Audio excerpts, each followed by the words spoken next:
Hey everyone, welcome back to another episode of Gone Fishing. I'm your host, Connor, CEO at Phin, and I am joined once again by Bobby Jacobs, Head of Growth at Thread. Bobby, how are you? Doing great, Connor. Good to be here. Excited that we're gone fishing. I was really hoping you'd work a pirate pun into that response, but I'll give you one shot right now. Is there a pirate pun you'd like to work in? Arg! That's what I spend most of my time saying. When I'm walking around a hotel or something, people just want to hear me say arg. That's all they have time for. One question that has nothing to do with the podcast. What is the weirdest interaction or response you've gotten from somebody who's just walked by you in the pirate costume? I don't know about weirdest. When we were at NerdioCon in the Dominican, I learned that pirata means pirate because the whole staff at the hotel just kept yelling pirata at me very aggressively. I think they were excited, but it felt very aggressive. We also swam in the pool in our pirate costumes, so the bartender had a good time with that one. Oh, that sounds fun. It was good. Rule number one at conferences is just be unforgettable. It's like don't be unforgettable for the bad reasons. Just be unforgettable. There's some opportunity there. I mean, I think about you guys wearing the life jackets a lot. I love costumes at conferences. We actually stopped wearing them, but I always hate it because there was one conference where one of our MSPs and somebody that we actually are really good friends with now, they brought their kids to the next conference, and their kids brought their life jackets because they went home and they're like, hey, look, like people wear life jackets out in public. And it was like they were using them to learn how to swim or something. So they brought their life jackets and they wanted to match us, and we didn't have them. And I was just like, Brutal. I never want this to happen again. This feeling is horrible. That's awesome. Well, excited to get into some feelings today. How you make people feel good things, right? That's definitely the goal of great marketing. And, Jamie and Amanda are listening in from the sidelines, probably wondering, how do we do that? It's all them, honestly, here. Folks, if you didn't watch our last episode, we talked a ton about leveraging AI, both personally, both, as a company. Should you do it? What are some of the security things that you should be thinking about?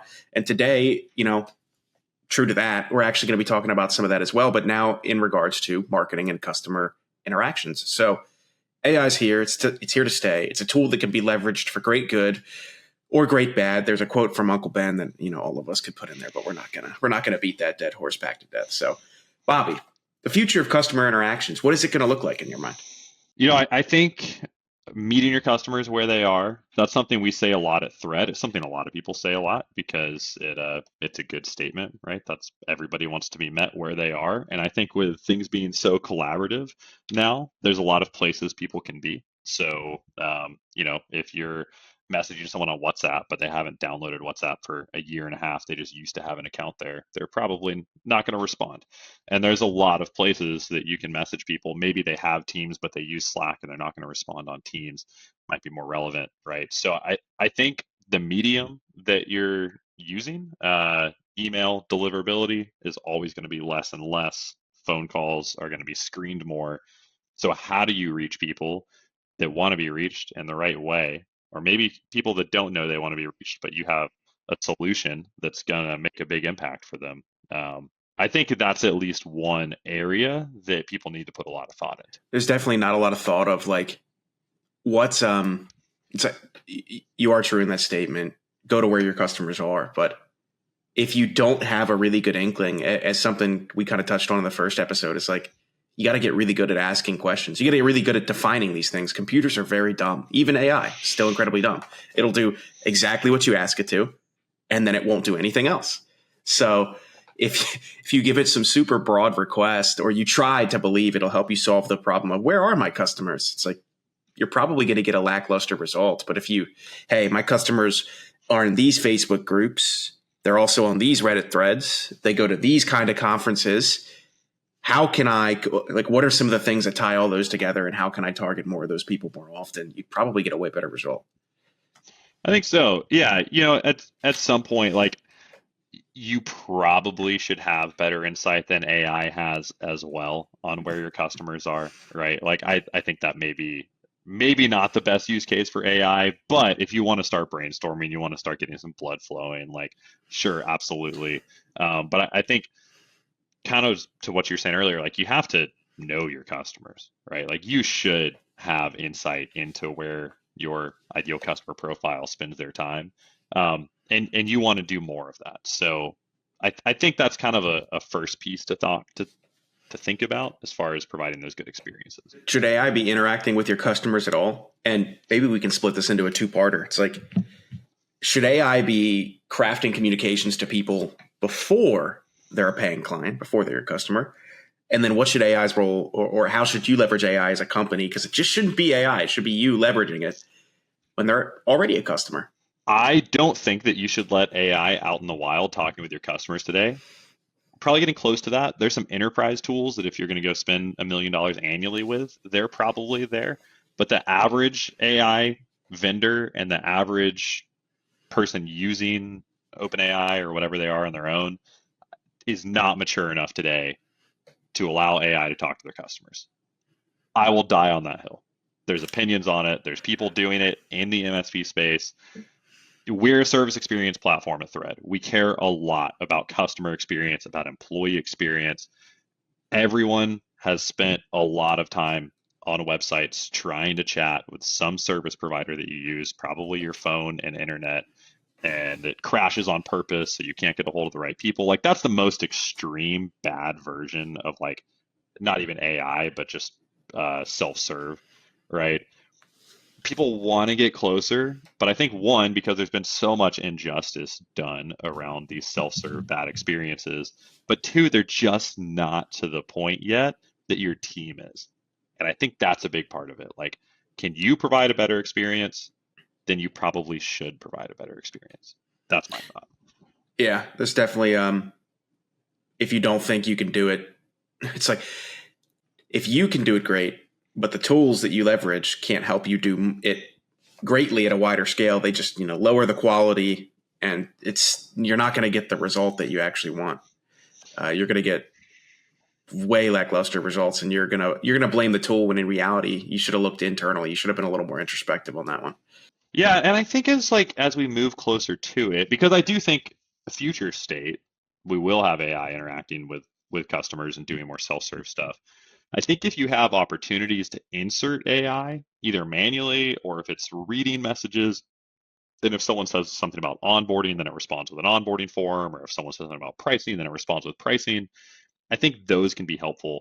But when you have to go through automation to be able to get to a person, if you're charging enough money where you can stomach having real people interacting, then you probably should. I feel like a really good litmus test would be: are you going to ask better questions, or is some AI generated workflow or AI leveraged chatbot going to ask better questions? For example, it's like one of the greatest things you can do as marketing or as sales at any point in a customer journey is filter the customers that won't end up being happy with you out faster than anyone else. So Yep, it's like you get to that, oh, you need that? We don't have it. Goodbye. Please, I don't want to waste your time. Goodbye. It's like obviously you exit the conversation more gracefully than that. But that's like the general tone of it. And would AI, it's like, hey, we'll do a super specific example for us. You're an MSP of this size leveraging this tool set. Oh, sorry, we don't support integrating with that tool set. We know that you'll need it and it's important. Sorry, can't do that. totally. Yeah, and that helps everybody, right? If you can recognize those things. Now, how do you do that in a way where the people that you can help don't have to go through a bunch of hoops before they can talk to you? And maybe it's a form like, hey, answer these 4 questions, and then it's not even AI, right? Then that's just an experience thing. Like, you fill out this form, we're going to route you different ways, and then you can talk to a human, or you can watch a recorded demo, or we're going to tell you you just shouldn't talk to us for these reasons. Um, which I think brings up another point. Like, you don't want to use AI just for the sake of using AI. I think a safe in between right now is writing responses for you when it can read the context, and then you can choose whether to use the response or not. And maybe that's just using ChatGPT. Maybe that's having a tool pulled up that's doing it for you. Um, there's opportunity there. But man, if I'm thinking about trying to grow and trying to add customers, especially if I'm an MSP, like those leads are expensive. I'm not having a ton of closing calls and a ton of meetings all the time. I don't know if I want to sacrifice leads with AI. At the end of the day, people buy from people they like. And so if you're a business owner and you're throw an AI at lead handling, you should ask yourself a simple question: are they going to like the AI as much as they're going to like your people? And man, to play the devil's advocate, like I may say, well, I can't manage chat on my site, or people want answers right away, or they're going to go to someone else where they can get an answer right away, and I don't have the staff to support quick answers, and that's why I need self-service, or that's why I need AI that can give people the right questions, can book meetings, can get them through the door eventually, initially. Sure, maybe. Like, what's the conversion rate on that going to look like? Is it going to be able to provide a good experience? I just don't see that happening yet.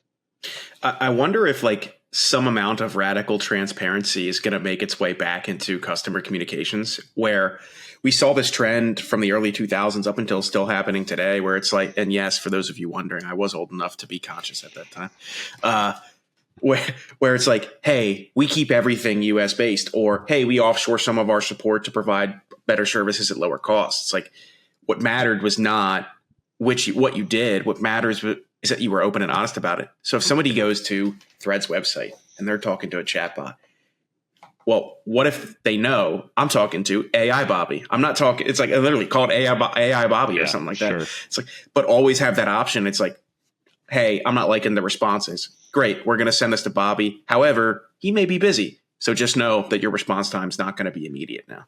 Yeah, I think something similar that I'm starting to see is like, hey, while you're waiting, feel free to interact with the AI, or feel free to do the self-service. Like, you don't have to get through anything to get in line. This is just here while you're in line. I think you're right. Like, people want to know who they're talking to, and they want to know if they're being duped. And if you tell people, hey, this is AI, people are starting to understand how prompt engineering works on their own. So I think the question asking from the end user is going to improve as well. Yeah, let people know what they're actually interacting with, and you'll probably have a way better time, and they will as well.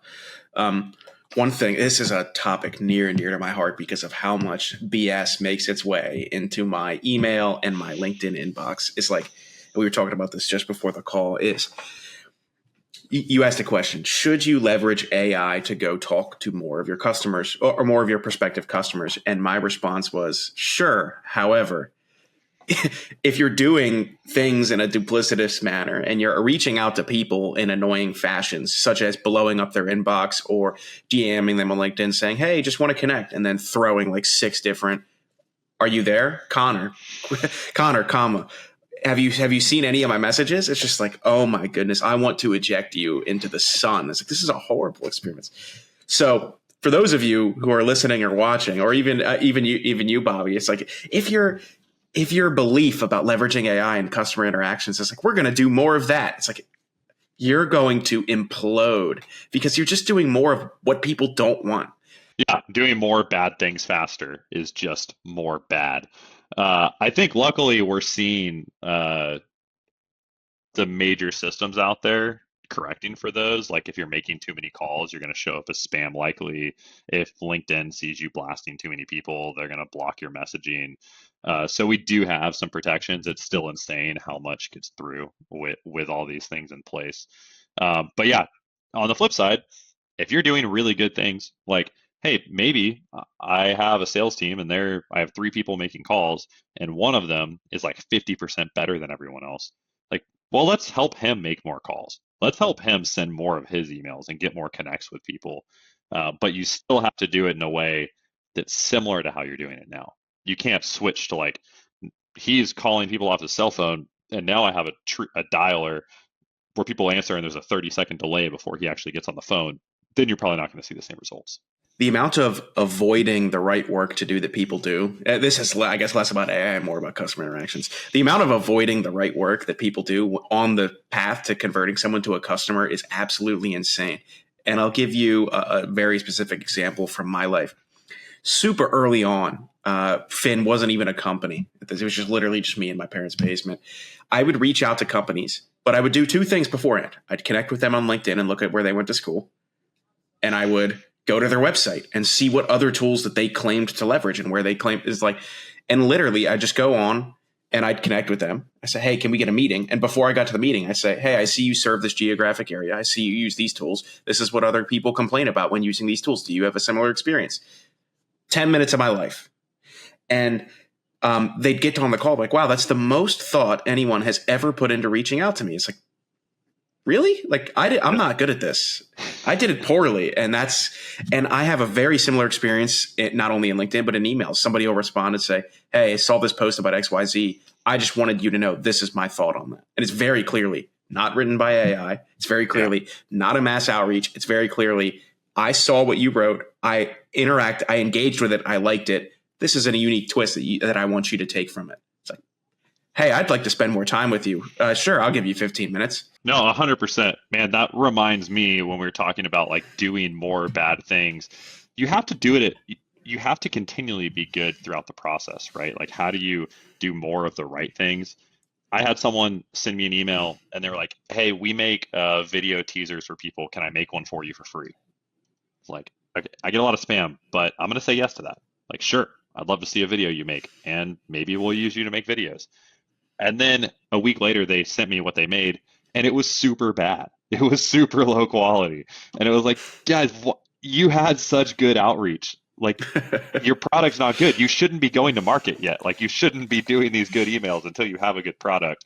And it doesn't mean like everyone listening should go build a good product. I think most people probably have a good product, but you have to have good follow-up. Like, that next step has to be good. It has to be a good experience, because you can lose anyone through that funnel.